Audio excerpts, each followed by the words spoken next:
একটি কথা বলুন তো, যদি আজ হঠাৎ আপনার কাছে অনেক টাকা চলে আসে, তবে সবচেয়ে বড় ভুল কি হবে? বেশিরভাগ মানুষ ভুল বিনিয়োগ বা ভুল খরচের কথা ভাবেন, কিন্তু আসল ভুলটি এই দুটির আগেই ঘটে। ভুলটি তখন হয় যখন আপনি কাউকে এটি বলে দেন। কারণ টাকা শুধু সুখ সুবিধা নিয়ে আসে না, টাকা মানুষের আসল চেহারাও দেখিয়ে দেয়। যেমনই মানুষ জানতে পারে যে আপনার কাছে টাকা আছে, অমনি উপদেশ বন্যা বয়ে যায়, প্রত্যাশা বেড়ে যায়, মানুষের দৃষ্টিভঙ্গি বদলে যায়। আর ধীরে ধীরে টাকা কমে না ঠিকই, কিন্তু শান্তি কমে যায়। এই কারণেই ইতিহাসের যারা দীর্ঘকাল ধনী ছিলেন, তারা একটি কাজ অবশ্যই করেছেন, তারা নীরবতাকে নিজের অভ্যাসে পরিণত করেছিলেন। আজকের এই ভিডিওতে আমরা মেকিয়াভেলির এমন 7টি নিয়ম নিয়ে কথা বলবো, যা জানাবে কিভাবে টাকা বানানো যায়, কোনো শোরগোল না করে, কাউকে না দেখিয়ে। এই ভিডিওটি তাদের জন্য যারা ধনী দেখাতে চান না, বরং ধনী থাকতে চান। আপনি যদি চান টাকা আপনাকে স্বাধীন করুক, ফাঁসিয়ে না দিক, তবে এই ভিডিওটি শেষ পর্যন্ত মনোযোগ দিয়ে শুনুন, কারণ এটি আপনার অর্থ নিয়ে চিন্তা করার ধরন বদলে দিতে পারে। তো চলুন শুরু করি।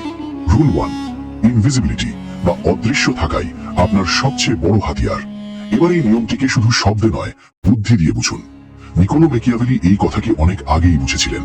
যে শক্তি দৃশ্যমান তা চ্যালেঞ্জকে আমন্ত্রণ জানায়, আর যে শক্তি অদৃশ্য তা ভয় সৃষ্টি করে। পৃথিবীতে মানুষ সবসময় সেই জিনিসের ওপর আক্রমণ করে যা তারা দেখতে পায়। যা দেখা যায় তাই তুলনা নিয়ে আসে, তাই প্রতিযোগিতা তৈরি করে। এবার ভাবুন, যখন আপনি নিজের আয় দেখান, নিজের উন্নতি নিয়ে কথা বলেন, নিজের পরিকল্পনা সবার সামনে রাখেন, তখন আপনি শুধু তথ্য দিচ্ছেন না, আপনি নিজের অবস্থান বা পজিশন প্রকাশ করে দিচ্ছেন। আর মেকিয়াভেলির মতে শত্রুকে নিজের অবস্থান জানিয়ে দেওয়া সবচেয়ে বড় ভুল। ধনীরা এই কারণেই চুপ থাকে, সাধারণ জীবনযাপন করে এবং লো প্রোফাইল বজায় রাখে, কারণ তারা জানে মনোযোগ বা অ্যাটেনশন পেলেই বিপদ বাড়ে। মানুষ প্রশ্ন করতে থাকে, উপদেশ দিতে শুরু করে, প্রত্যাশা রাখতে থাকে, এবং কিছু মানুষ আপনার পতনের জন্য অপেক্ষা করতে শুরু করে। মেকিয়াভেলি বলতেন, ক্ষমতার আসল মজা তখনই যখন মানুষ বুঝতেই পারে না যে আপনার কাছে ক্ষমতা আছে। যখন আপনি অদৃশ্য থাকেন, তখন মানুষ আপনাকে অবমূল্যায়ন করে, তারা আপনাকে হালকাভাবে নেয়, গুরুত্ব দেয় না। আর এটাই আপনার সুবিধা হয়ে দাঁড়ায়, কারণ যে মানুষকে অবমূল্যায়ন করা হয় সে প্রস্তুতির সময় পায়, ভুল শুধরে নেওয়ার সময় পায়, এবং নিঃশব্দে সবার আগে বেরিয়ে যাওয়ার সুযোগ পায়। ধনীরা মানুষের মনোযোগ চায় না, তারা চায় নিয়ন্ত্রণ, নিজের সিদ্ধান্তে নিয়ন্ত্রণ, নিজের সময়ের উপর নিয়ন্ত্রণ, এবং নিজের টাকার উপর নিয়ন্ত্রণ। আর এই নিয়ন্ত্রণ তখনই পাওয়া যায় যখন আপনি মানুষের নজরে থাকেন না। তাই মনে রাখবেন, ক্ষমতা তখনই নিরাপদ থাকে যখন তা দেখা যায় না। যা দেখা যায় তাকে দ্রুত নিচে নামানো যায়, আর যা লুকিয়ে থাকে তা ধীরে ধীরে সবার উপর ভারী হয়ে পড়ে। এটি মেকিয়াভেলির প্রথম এবং সবচেয়ে বিপজ্জনক শিক্ষা। এবার প্রশ্ন হলো, যদি অদৃশ্য থাকা জরুরি হয়, তবে টাকা কিভাবে ব্যবহার করা উচিত যাতে তা বাড়ে কিন্তু পচে না যায়? এটাই বুঝবো দ্বিতীয় নিয়মে। রুল 2, টাকাকে ব্যবহার করুন, একে পচতে দেবেন না। এবার এই নিয়মটি খুব সাবধানে বুঝুন, কারণ বেশিরভাগ মানুষ এখানেই সবচেয়ে বড় ভুলটি করে। মানুষ ভাবে টাকা জমিয়ে রাখলেই তারা নিরাপদ, কিন্তু তথ্যটি ঠিক উল্টো। টাকা যদি এক জায়গায় পড়ে থাকে, তবে তা ধীরে ধীরে মরতে শুরু করে। মেকিয়াভেলির ধারণা ছিল, যে জিনিস চলে না তা দুর্বল হয়ে পড়ে, আর যা দুর্বল তা কেউ না কেউ কেড়ে নেয়। টাকাও ঠিক তেমনই। যখন টাকা শুধু এক জায়গায় পড়ে থাকে, তখন তা ভয় সৃষ্টি করে। ভয় কখন ফুরিয়ে যাওয়ার, কখনো কেউ কেড়ে নেওয়ার। আর এই ভয় ভুল সিদ্ধান্ত নিতে বাধ্য করে।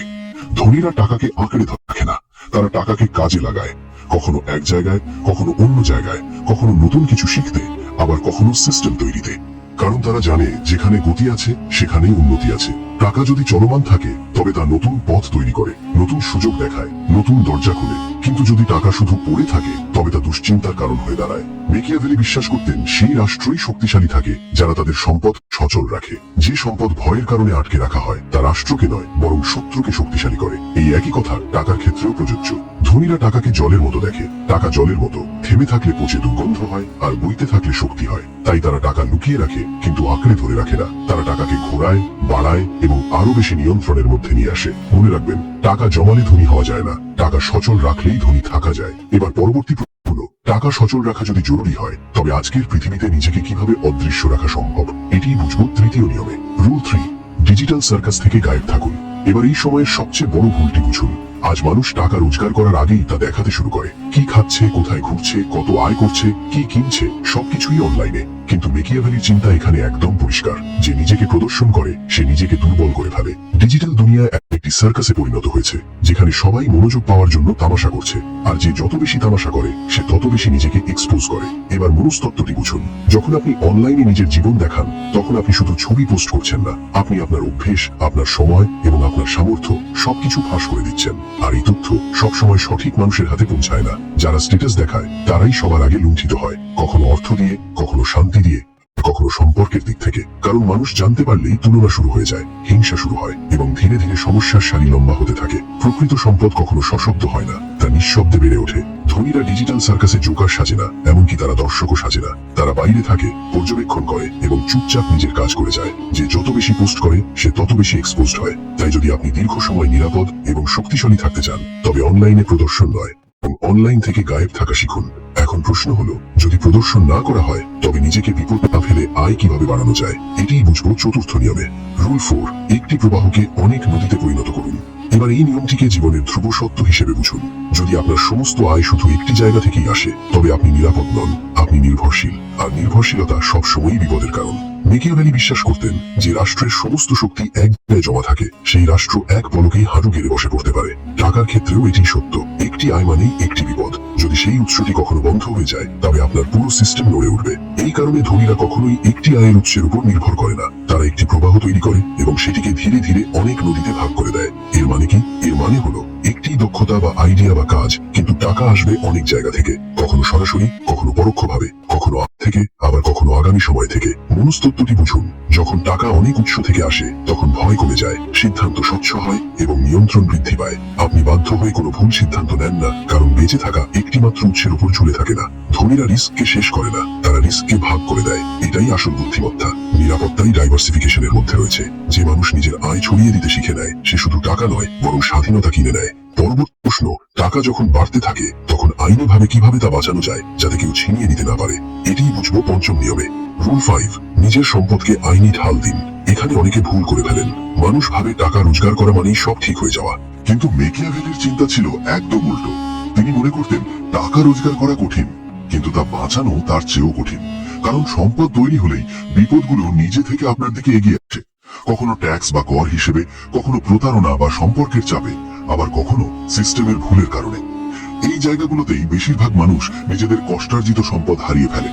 মেকিয়াভেলি বলতেন, যে রাষ্ট্রের কোনো দেওয়াল থাকে না, সেই রাষ্ট্র বেশি দিন টিকে থাকে না। সম্পদও একটি রাষ্ট্রের মতো, যদি এর চারধারে সুরক্ষা না থাকে, তবে কেউ না কেউ তা কেড়ে নেবেই। বুদ্ধিমান মানুষ তাই শুধু টাকা বানায় না, তারা স্ট্রাকচার বা কাঠামো তৈরি করে। তারা জানে মালিকানা দেখালে বিপদ বাড়ে, কিন্তু সিস্টেম তৈরি করলে নিয়ন্ত্রণ বাড়ে। এই কারণে প্রকৃত ধনীরা নামের মাধ্যমে নয়, বরং পদ্ধতির মাধ্যমে সুরক্ষিত থাকে। তাদের সম্পদ সরাসরি হাতে থাকে না, তা বিভিন্ন স্তরে থাকে, কাঠামোর মধ্যে থাকে, সুরক্ষার আবরণে ঢাকা থাকে। এই কারণেই কঠিন সময়েও তাদের সম্পদ ভেঙে পড়ে না। রাজ্য যেমন দেওয়ালের কারণে নিরাপদ থাকে, তেমনি যার দেওয়াল শক্ত তাকে হারানো বা নামানো সবচেয়ে কঠিন।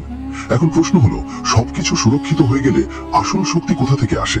টাকা থেকে নাকি নিজের উপর নিয়ন্ত্রণ থেকে? এটাই বুঝবো ষষ্ঠ নিয়মে। রুল 6, বিরল দক্ষতা নিঃশব্দে তৈরি করুন। এই নিয়মটি খুব গভীরভাবে বুঝুন, কারণ এখান থেকেই আসল শক্তি তৈরি হওয়া শুরু হয়। আজ বেশিরভাগ মানুষ শেখার চেয়ে বেশি দেখানোর কাজে ব্যস্ত। কি শিখছে তার পোস্ট দিচ্ছে, কি ভাবছে তার স্টোরি দিচ্ছে, কি হতে চলেছে তার ঘোষণা করছে, কিন্তু শেখার কাজ অনেক সময় অসম্পূর্ণ থেকে যায়। মেকিয়াভেলির চিন্তা একদম পরিষ্কার ছিল, যারা শোরগোল করে তারা প্রস্তুতি নেয় না, আর যারা প্রস্তুতি নেয় না তারা দীর্ঘকাল শীর্ষে থাকতে পারে না। ধনীরা এর ঠিক উল্টোটা করে, তারা চুপচাপ শেখে, তারা না বলে নিজেকে আরো উন্নত করে। তারা ভিড়ের মধ্যে থেকেও ভিড়ের মতো চিন্তা করে না, কারণ তারা জানে ভিড় সবসময় সাধারণ জিনিস শেখে, যার দাম খুব তাড়াতাড়ি পড়ে যায়। বিরল দক্ষতা এখান থেকেই জন্ম নেয়। বিরল দক্ষতা মানে যা সবার আয়ত্তে নেই, যা সময় আর ধৈর্য দাবি করে। যখন কোনো দক্ষতার সরবরাহ কমে যায়, তখন তার চাহিদা নিজে থেকেই বেড়ে যায়। মনস্তত্ত্বটি বুঝুন। পৃথিবী সেই মানুষকে চায় যাকে ছাড়া কাজ চলবে না, আর সেই মানুষই সবচেয়ে বেশি নিরাপদ। মেকিয়াভেলি মনে করতেন, যে মানুষ নিজেকে অপরিহার্য করে তোলে তাকে সরানো সবচেয়ে কঠিন। তাই প্রকৃত ধনীরা ঘোষণা করে না, তারা সঞ্চয় করে। তারা জ্ঞান সঞ্চয় করে, দক্ষতা সঞ্চয় করে এবং অভিজ্ঞতা সঞ্চয় করে। আর সময় এলে এই মানুষগুলোই নিঃশব্দে সবার উপরে পৌঁছে যায়। যে ভিড় থেকে আলাদা কিছু শেখে, সেই ভিড়ের উপরে ওঠে। এখন শেষ প্রশ্ন হলো, যদি টাকা, দক্ষতা এবং সুরক্ষা থাকে, তবে কার সাথে পথ চলা উচিত? কারণ ভুল মানুষ সবকিছু নষ্ট করে দিতে পারে। এটি বুঝবো সপ্তম নিয়মে। রুল 7, এমন মানুষ বেছে নিন যারা আপনার নীরবতাকে রক্ষা করবে। এই শেষ নিয়মটি সবচেয়ে মনোযোগ দিয়ে শুনুন, কারণ বেশিরভাগ মানুষের সম্পদ শত্রুর কারণে নয় বরং বন্ধুর কারণে ধ্বংস হয়। ম্যাকিয়াভেলি মনে করতেন রাজার সবচেয়ে বড় বিপদ বাইরে থেকে নয় বরং ভেতর থেকে আসে, আর জীবনে তারাই ভেতরে থাকে যাদের আমরা কাছে আসার অনুমতি দিই। সব বন্ধু প্রকৃত বন্ধু হয় না। কেউ শুধু তথ্য সংগ্রহ করতে আসে, কেউ তুলনা করতে আসে, আবার কেউ শুধু দেখতে আসে আপনার কাছে কি আছে। মনস্তত্ত্বটি একদম স্পষ্ট। যাকে আপনি আপনার মনের কথা বলে দেন সেই মানুষই আপনার কথা অন্যের কাছে পৌঁছে দেয়, আর এইভাবে সম্পদ সরাসরি নয় বরং খবরের মাধ্যমে বাইরে বেরিয়ে যায়। এই কারণেই ভুল সঙ্গী সম্পদকে ধীরে ধীরে খুইয়ে দেয়, কখনো আড্ডার মাধ্যমে, কখনো উপদেশের ছলে, আবার কখনো চাপের মাধ্যমে। ধনীরা খুব বেশি বন্ধু রাখে না, তারা সঠিক মানুষ বেছে নেয়।